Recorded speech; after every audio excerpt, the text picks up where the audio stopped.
Bom, então agora vamos colocar a mão na massa, né, e começar a implementar o nosso projeto. Antes de começar, só umas observações, né? O novo Stack, a nova versão do Stack, ele tem um probleminha quando você cria projeto e pode dar alguns avisos durante o GHCI, a execução do GHCI. Então, para evitar esses avisos, vocês editem esse package.yml e nas seções executables e testes, vocês vão incluir essas linhas aqui, ó. When condition false, other modules, paths, underline o nome do seu projeto. E aí com isso não vai ter mais aviso, não vai ter mais problema de conflito de nomes que ele vai reclamar. Então pronto. Então agora vamos começar a implementação do nosso projeto, né? Veja que aqui no main ele importa o nosso lib, né? E executa esse sumfunc. Por hora, vamos deixar esse sumfunc aqui e vamos apenas trabalhar com o lib, tá? Que é onde a gente vai implementar pelo menos a parte principal da nossa biblioteca, do nosso programa, né? Vamos começar fazendo uma implementação de mentiras do nosso algoritmo genético. Tá? Então, só para lembrar, a gente definiu que uma solução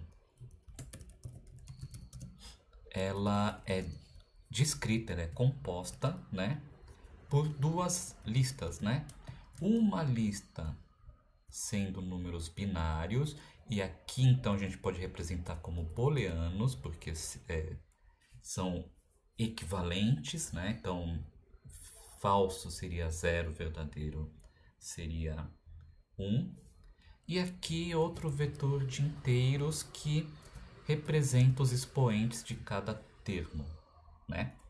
Uma população ela vai ser composta por uma lista de soluções, tá?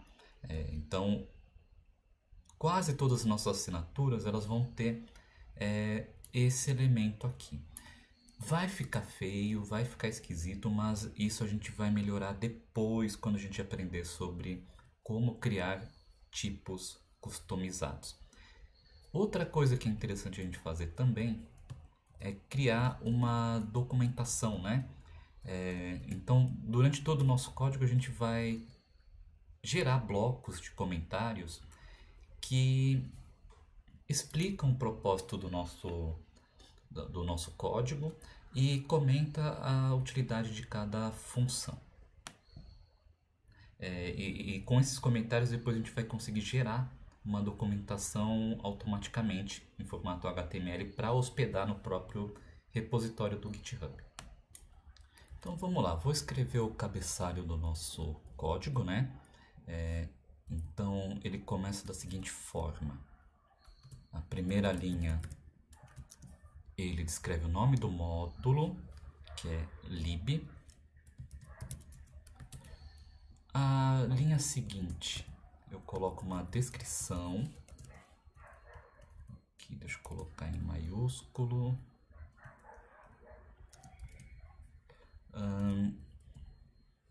Então vamos colocar aqui main component of our project. Depois a gente vai criar outros códigos fontes específicos para cada parte do nosso projeto, né? Para ter uma organização do nosso código, né? Copyright você pode colocar o seu próprio nome seguido do ano atual. Licença, né? Lembrando, a gente está usando o GPL3.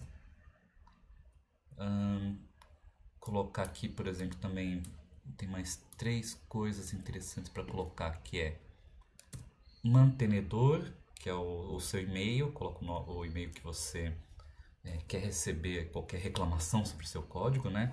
Estabilidade como experimental, porque ainda não foi testado, né? Não sabe se está estável ou não.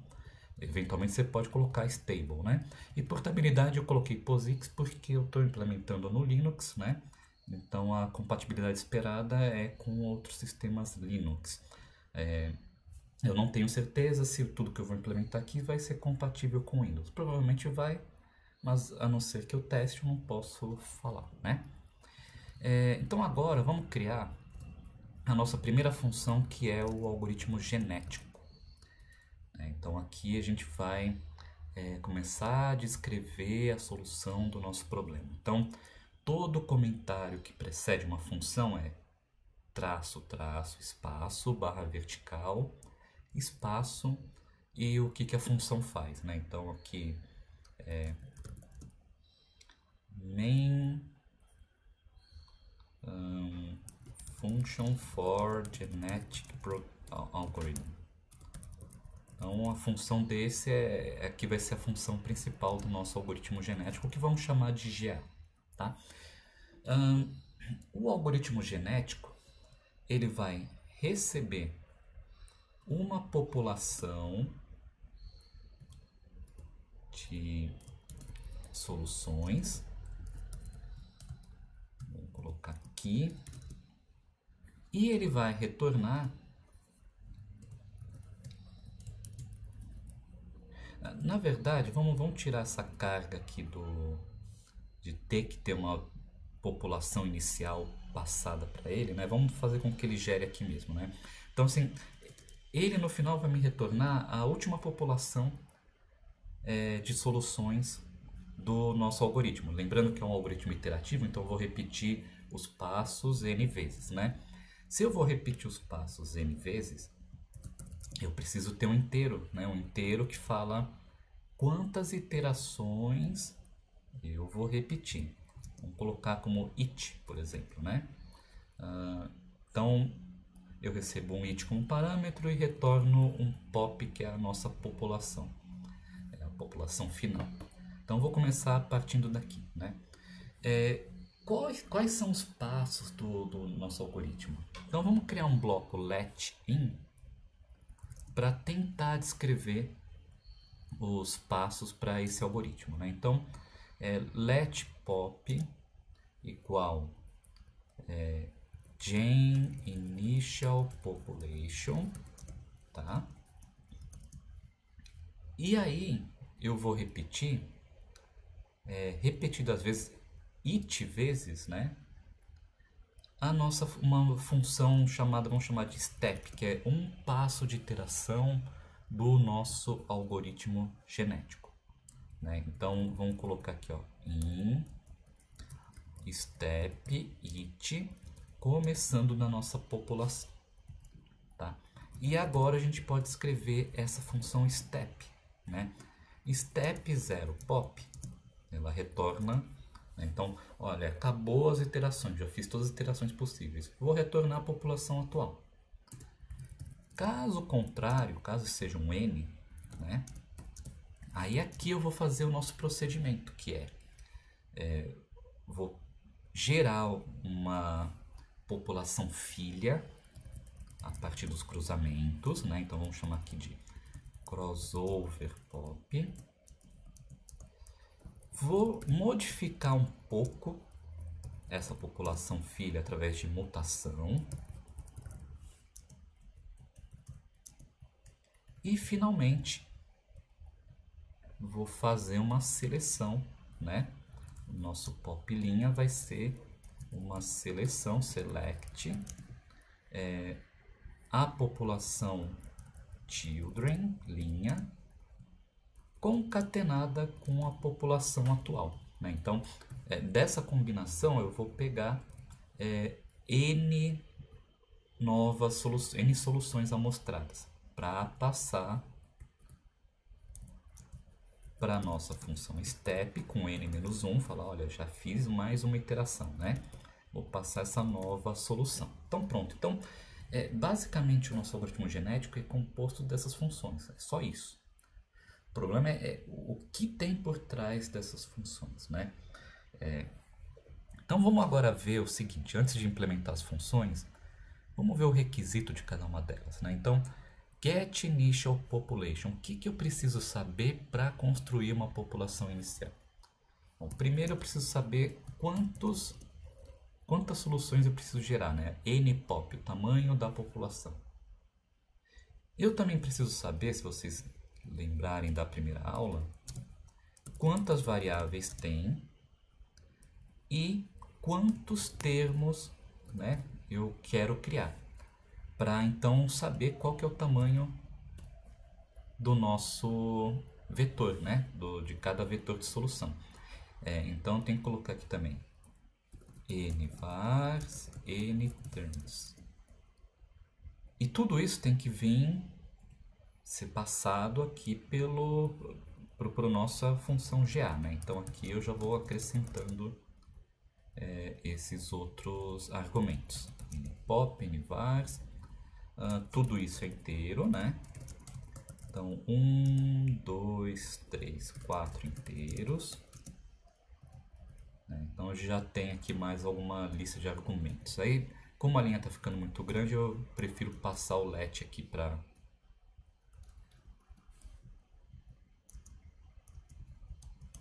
Vamos passar o let aqui para baixo. Pronto. Então, legal. Então, aqui eu tenho tudo que eu preciso para passar para cá. Depois eu vou ver para esses outros aqui também, né? Mas então vamos colocar aqui o gen initial population. Gen initial population vai receber 3 argumentos e retornar a nossa população de soluções, né? Então vai receber esses mesmos argumentos aqui. E o que ele vai fazer? Bom, eu posso pensar como um list comprehension, né? Então, para n de 1 até npop, né? Eu vou gerar n indivíduos. Eu chamo uma função create solution. Vamos chamar já create random solution, né? Porque vai ser criar uma solução aleatória com tamanho nvars vezes nterms. Pronto. Então esse é o tamanho da nossa solução. Então a gente vai ter que ter agora uma função que cria, né, uma solução aleatória. A gente não sabe como criar soluções aleatórias por enquanto, então a gente pode criar uma solução fixa, né? Então aqui ele recebe por enquanto um int e retorna uma única solução. Então vamos ver aqui, create random solution, vai receber nlen, comprimento do que eu quero gerar, né? E ele vai retornar a parte booleana, então vamos colocar vec_bool, e a parte inteira, né? vec_int. Legal, então vamos gerar aqui uma sequência de booleanos e uma sequência de inteiros e capturar uma parte deles, né? A gente sabe que o vec_bool, por exemplo, ele vai ser um take nlen de alguma coisa, né? De alguma função aqui que vai pegar uma lista aqui, ó, dos valores que eu quero, verdadeiro e falso, e vai gerar uma sequência potencialmente infinita, né, desses valores, né? E o takeInt vai ser a mesma coisa. Aqui a gente tem que definir também quais são os expoentes que eu quero gerar, né? Então vamos restringir por enquanto aqui, ó, de 1 até 5, tá? Depois a gente pode parametrizar isso também, mas só para deixar um pouco mais simples, por enquanto vamos limitar, vamos deixar isso hardcoded, mas idealmente isso aqui também vai virar um argumento, né? Então, além do nlen, a gente vai ter aqui maxexp, né? Máximo expoente. Uma função interessante para fazer isso aqui que a gente quer, né? Então a gente quer que esse f ele gere o seguinte: Ele gera a sequência assim, ó, falso, verdadeiro, falso, verdadeiro. Uma lista infinita repetindo isso daqui. Isso a gente já tem pronto, que é chamado de cycle. E ele faz isso pra gente, né? Então, pronto, tem aqui, ó. Take any lane, cycle, false, true, take any lane, cycle, 1 a 5. Aqui faltou um D, né, no nosso random. Pronto.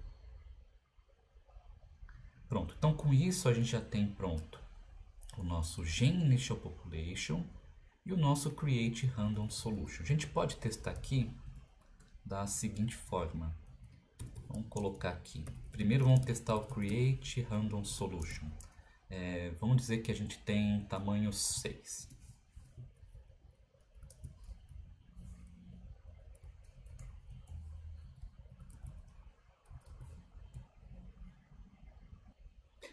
Antes da gente poder testar, né, primeiro a gente tem que resolver também esses pontos aqui. Como a gente não tem essas funções implementadas e vamos demorar um pouquinho mais para implementar, eu posso colocar tudo como undefined. Eu marco como undefined para falar, olha, elas vão existir, mas eu não implementei. Então não reclame sobre essas funções aqui, tá? Então vamos ver se ele não reclama de mais nada.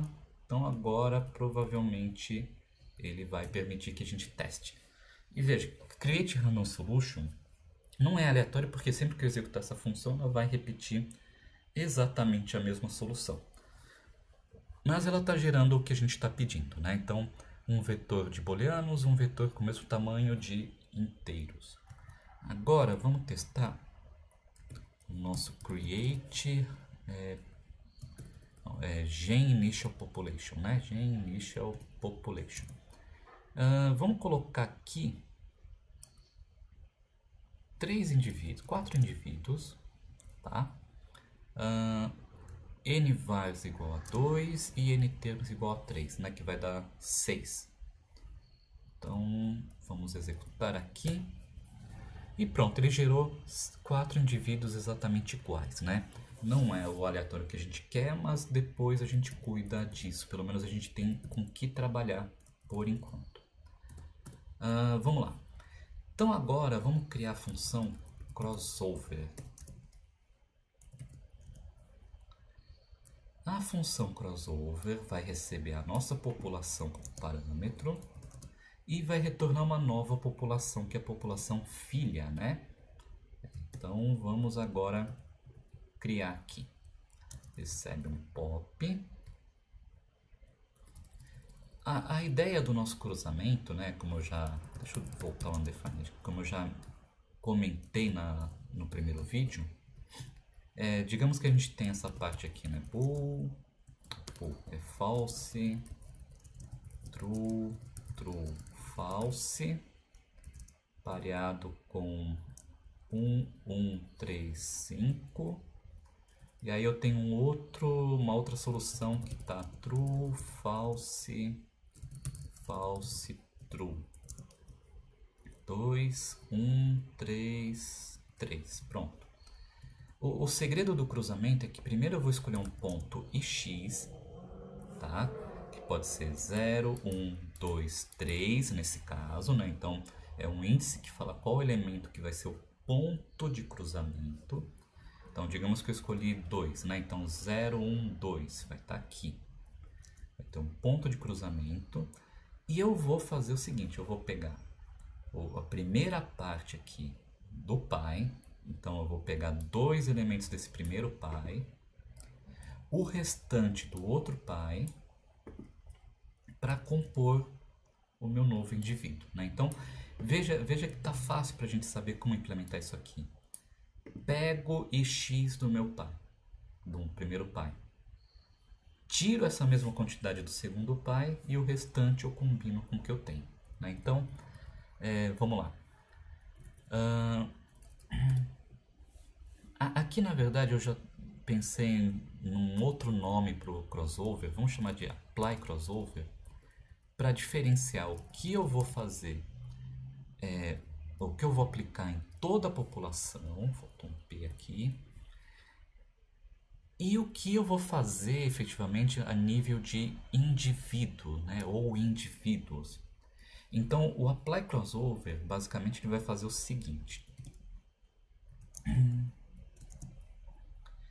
Ele vai pegar aqui, olha, se eu tenho uma população de N indivíduos, eu vou querer outra população de N indivíduos. Então, repetindo de 1 até length de pop, tá? Depois a gente vai melhorar isso aqui para deixar otimizado o código, etc. Mas estamos começando, então vamos por partes, né?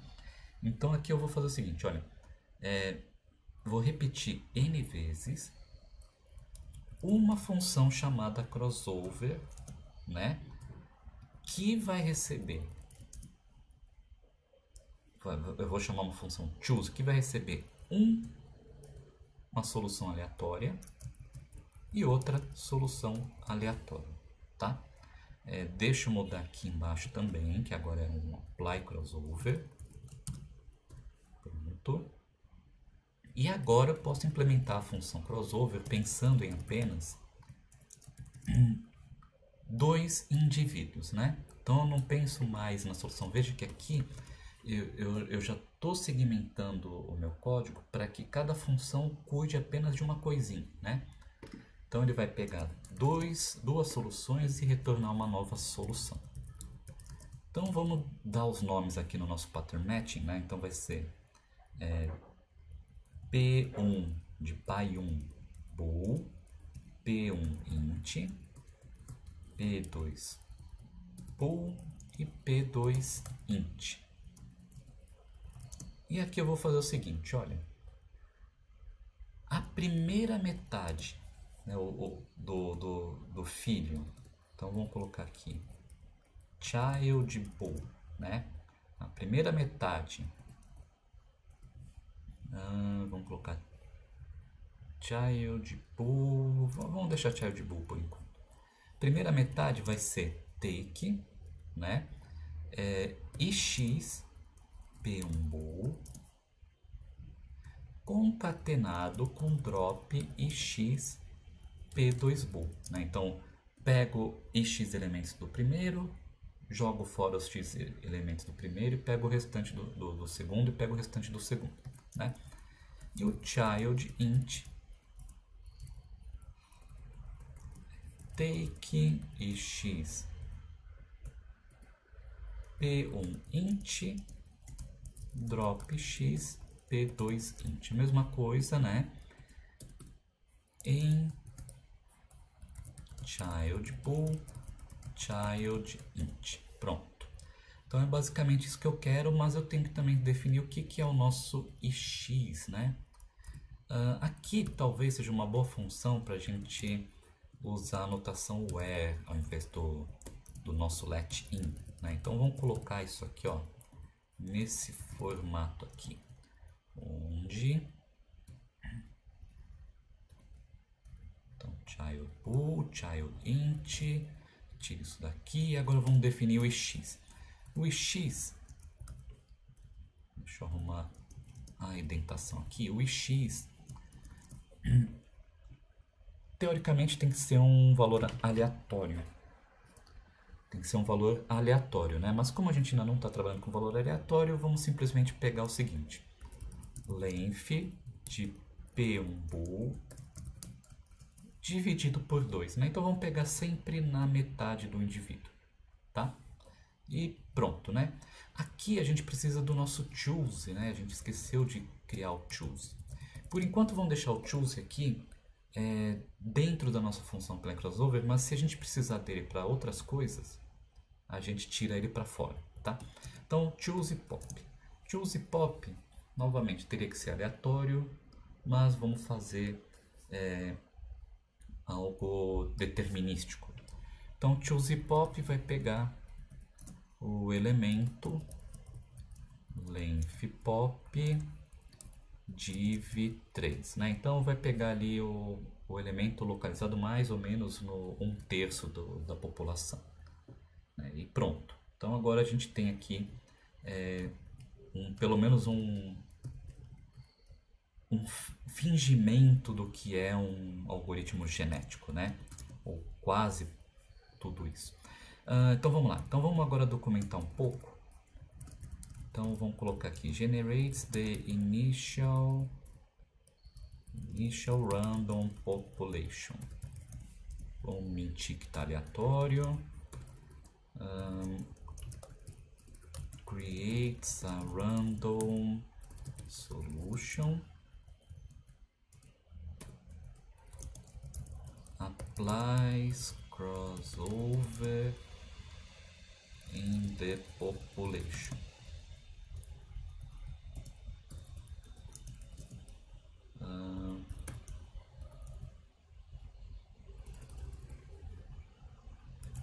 Creates a new solution from the combination of two solutions. Pronto.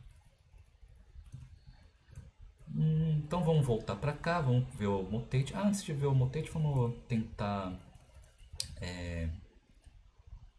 vamos testar isso aqui, né? Então, deixa eu criar aqui. Crossover.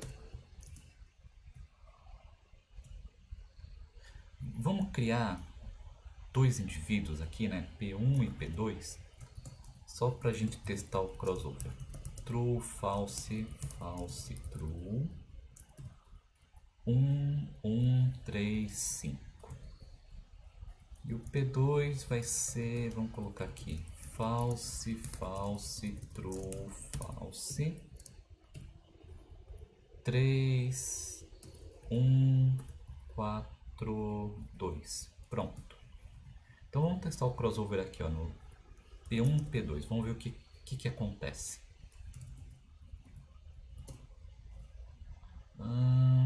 Peraí. O que eu fiz de errado?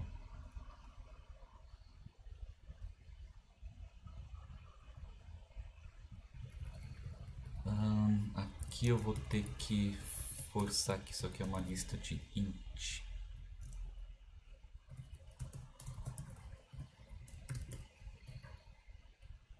Veja que, como a gente sabe que não vamos usar precisão arbitrária, é melhor a gente usar o int ao invés de integer, né? Embora por padrão ele assume integer, porque ele não sabe a extensão dos números que você vai utilizar. Mas como a gente sabe que são poucos números, não tem problema a gente usar o int, é até melhor, ele é mais otimizado.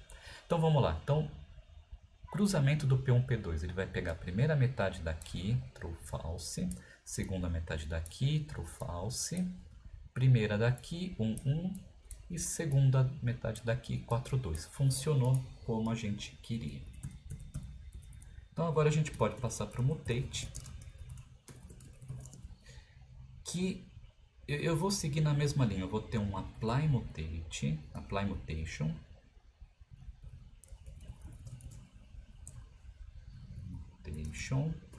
que vai ser responsável por aplicar a mutação na nossa população, né?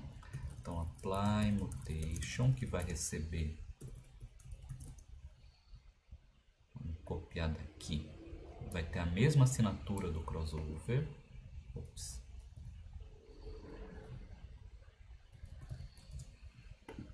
Pronto. Na verdade, ele vai fazer a mesma coisa, ou quase a mesma coisa, né? Vai ser mutate P vindo de pop. Pronto. E aqui eu vou ter o mutate, né? Que vai pegar uma solução e transformar em outra solução. Então, o mutate, a gente vai fazer o seguinte passo, né? Então, vamos colocar aqui. Aqui a gente tem vecbool e vecint. Primeiro passo, eu vou escolher se eu vou aplicar no vetor de booleanos ou no vetor de inteiros, né? Isso seria uma coisa aleatória. Como a gente não tem ainda como trabalhar com coisas aleatórias, vamos definir que a gente vai fazer isso sempre no booleano, né?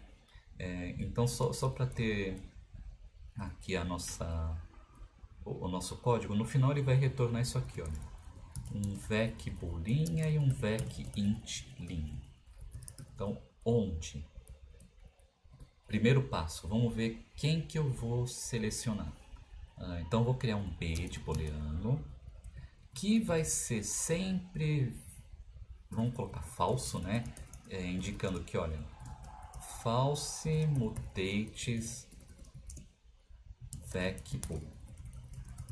True mutates vec int. Então, se por acaso eu sortear um valor aleatório e for falso, ele vai mutar o vec bool, senão ele vai mutar o vec int, né? Em seguida eu vou escolher um ponto que eu vou alterar, tá? E novamente eu vou usar a mesma lógica do cruzamento. Vou pegar ali na metade.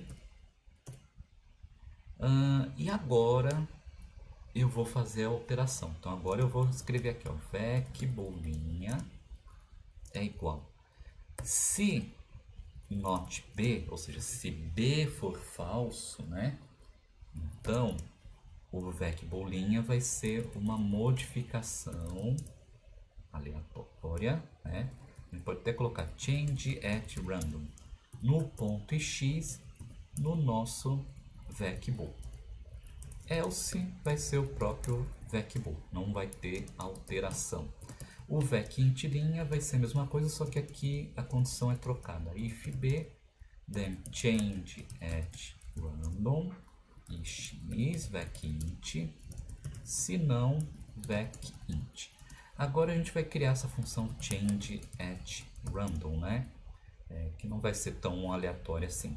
Então change at random e x vec. Só tem uma coisa, né? Aqui eu vou ter que criar uma versão para booleano e outra para inteiro. Então vamos colocar aqui para booleano. Então aqui o que eu vou fazer é o seguinte, olha, eu tenho um vetor de booleanos. Na posição em x eu quero trocar por outro valor, né? Então veja, os ix primeiros elementos não vão ser alterados, né? Porque ele vai de 0 a ix menos 1. O elemento em ix eu vou mudar, então aqui eu vou chamar de x, né? Que vai ser o elemento que eu vou criar baseado no valor que eu quero alterar. E depois eu vou jogar fora os x mais 1 primeiros elementos e pegar o restante, né, para gerar o nosso vetor. Por que eu estou fazendo isso? Vamos ver aqui. Vamos dizer que eu tenho aqui, ó, true, false, false, true, true. Tá? Então isso aqui tem 5 elementos. 5 divisão por inteira por 2, né, que é a posição padrão que eu estou usando, vai ser 2. Pronto, então eu quero pegar a posição 2 e mudar de falso para verdadeiro, por exemplo, né? Então, o que eu vou fazer? Primeiro eu estou pegando aqui, ó, vamos ver o meu código. Eu estou pegando os 2 primeiros elementos, true e false, concatenando com a lista formada com o primeiro elemento sendo isso aqui que eu vou mudar para true, e o restante do vetor a partir de ix, né? Então, ó, drop x mais 1, eu vou jogar fora 1, 2, 3 elementos. Jogo isso fora e fico com isso daqui, né? Então, basicamente, eu estou fazendo isso aqui, ó. Que no final das contas, né, vai ser true, false, concatenado com true, true, true,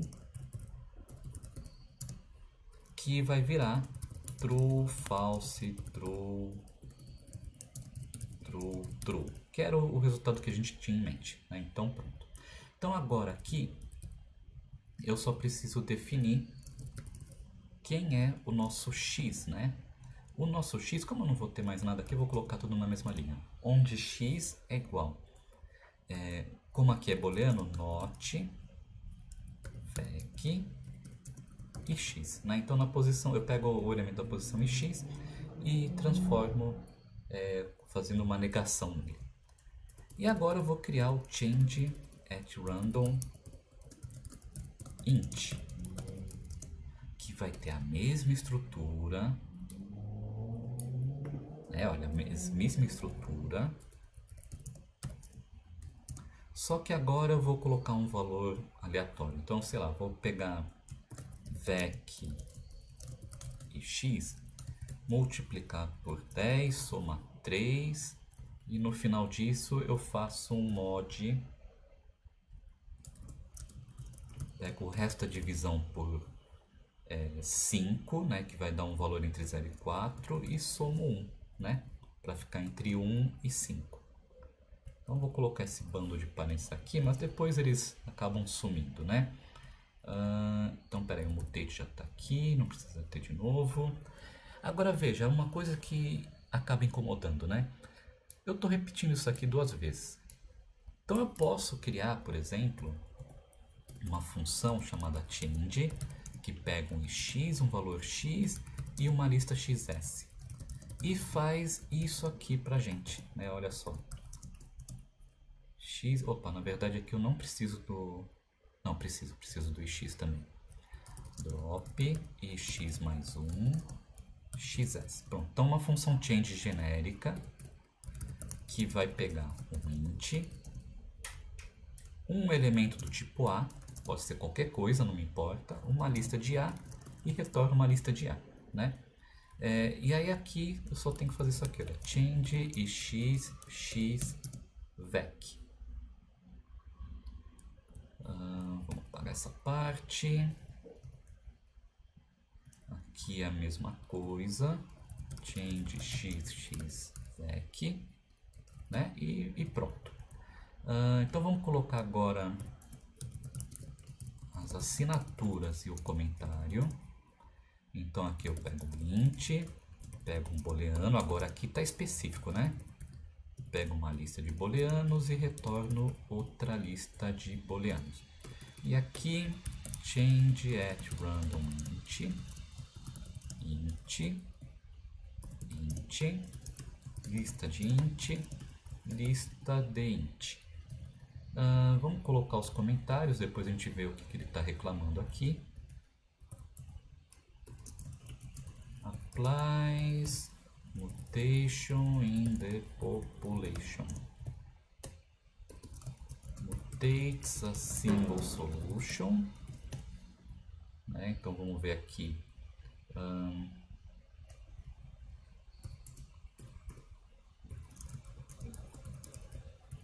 Replaces x element with x. Replaces in a bool vector e replaces in a int vector. Pronto.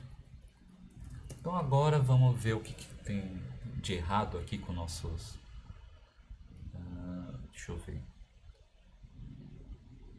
Aqui ele pega um int que é o ix, o vecbool que é uma lista de booleanos. Vou criar outra bin aqui e vou compilar para ver a mensagem de erro completa para ver.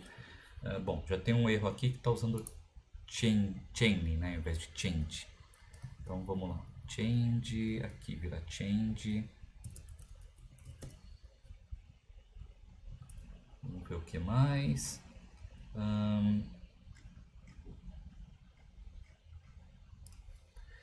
Então aqui, olha, não consegui casar com a expectativa de ser um tipo bool com o tipo verdadeiro lista de bool. Então change at random em x vecbool, provavelmente a minha assinatura que ficou incorreta, né? Realmente, ó, tem um bool a mais aqui e tem um int a mais aqui, né? Eu não tenho tudo isso de argumento. Então pronto, então agora vamos ver o que vai acontecer aqui, se ele vai sumir com tudo isso. Sumiu com quase tudo aqui, né? Deixa eu ver, ainda tem um chain aqui. Talvez acho que ficou só... Acho que ficou no cache dele. Vamos fechar e abrir de novo. Fechar e abrir de novo sempre resolve tudo, né? Então, legal. Então, agora a gente tem a nossa função mutate, né? E eu posso testar isso aqui. Olha só. Mutate P1. Vamos ver o que acontece. Então, o mutate P1 vai pegar aqui no meio, né?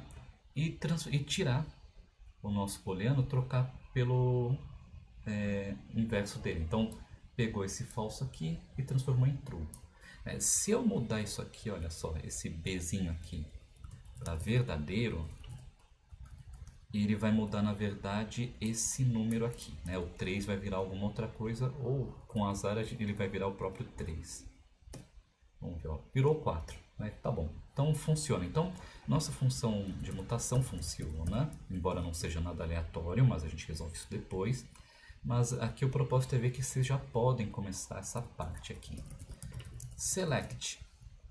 Select eu vou receber uma lista, né? E devolver outra lista.